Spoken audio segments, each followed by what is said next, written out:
Good morning my dear students. आज की class में हम लोग ये क्वेश्चन मेरे पास कई स्टूडेंटों ने भेजा कि सर जी इसका आंसर हमको प्रोवाइड करा दीजिए। Give one method to chemical equation for the identification of primary secondary and tertiary amine. आपको मेथड बताना है, एक ऐसा केमिकल मेथड बताइए जिससे हम लोग आइडेंटिफाई कर सकें कि हमारे पास प्राइमरी एमीन है, सेकेंडरी एमीन है, टर्सरी एमीन है। ठीक बेटा, तो इस क्वेश्चन को यूपी बोर्ड में मैंने देखा है, कई साल ये क्वेश्चन आपसे पूछा गया है। 3 मार्क्स में क्वेश्चन आता है बेटा, very very most important question है। हर साल ये क्वेश्चन आपका पूछा गया है किसी ना किसी सेट में। तो इसका आंसर आप देख लीजिए बेटा। तो पहली बात आपको ये पता होना चाहिए बेटा कि अगर आपको एमीन्स को आइडेंटिफाई करना है डिग्री को, तो वहां पे हम लोग हिंसबर्ग टेस्ट का यूज करते हैं। किसका टेस्ट यूज करते हैं बेटा? हिंसबर्ग टेस्ट का यूज करते हैं। तो मैंने यहाँ लिख दिया गया है, Hinsberg test is use for the identification of degree of alcohol. Alcohol की डिग्री, क्योंकि प्राइमरी सेकेंडरी टर्सरी का मतलब होता है डिग्री। तो एल्कोहल कह रहा हूँ, एमीन की अगर आपको डिग्री को फाइंड आउट करना है तो आपको वहां पे हिंसबर्ग टेस्ट को यूज करना होगा बेटा। किसका यूज करना होगा? हिंसबर्ग टेस्ट को। हिंसबर्ग टेस्ट क्या होता है बेटा? इसमें एक रिएजेंट होता है हिंसबर्ग रिएजेंट, जिसको हम लोग बेंजीन सल्फोनिल क्लोराइड बोलते हैं। फार्मूला होता है C6H5SO2Cl।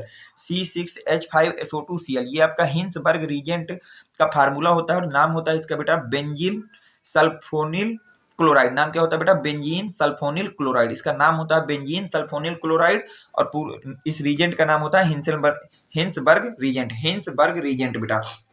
अब देखिए इसमें होता क्या है, रिएक्शन को ध्यान देते हैं। प्राइमरी एमीन की जब हम रिएक्शन बेटा हिंसबर्ग रीजेंट के साथ कराते हैं, तो Hinsberg reagent react with primary amine to form N alkyl benzene sulphonyl amide.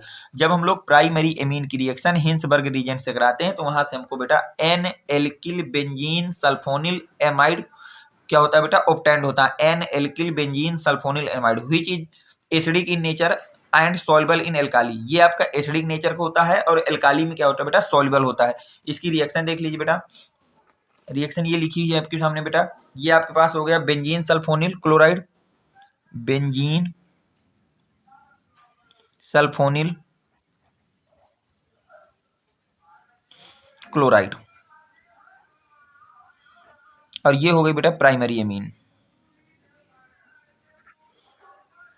तो जब भी हम लोग बेंजीन सल्फोनिल क्लोराइड की रिएक्शन बेटा प्राइमरी एमीन से कराते हैं तो यहाँ से हमको जो बनेगा कंपाउंड उसका नाम होगा एन मेथिल।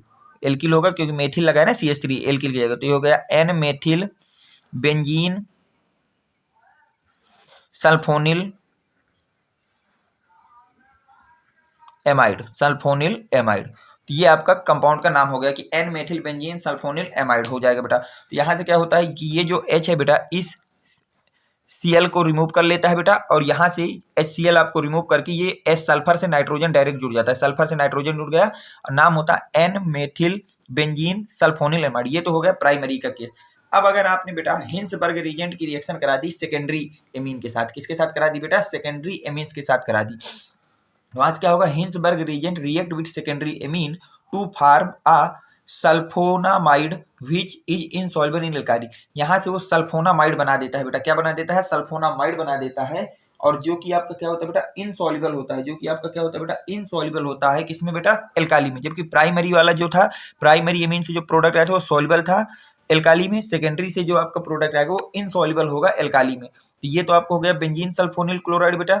ये आपके हो गया सेकेंडरी एमीन्स। जब रिएक्शन कराएंगे तो यहाँ से ये जो हाइड्रोजन बेटा इस Cl को रिमूव कर देगा, तो यहाँ से HCl निकल गया और यहाँ सल्फर और नाइट्रोजन के बीच में बॉन्ड का फॉर्मेशन, सल्फर और नाइट्रोजन के बीच में बॉन्ड बन गया। तो ये आपका बन गया और इसका नाम होता है बेटा सल्फोनामाइड। क्या नाम होता है बेटा? सल्फोनामाइड नाम होता है, जो कि इनसॉल्युबल होता है किसमें बेटा?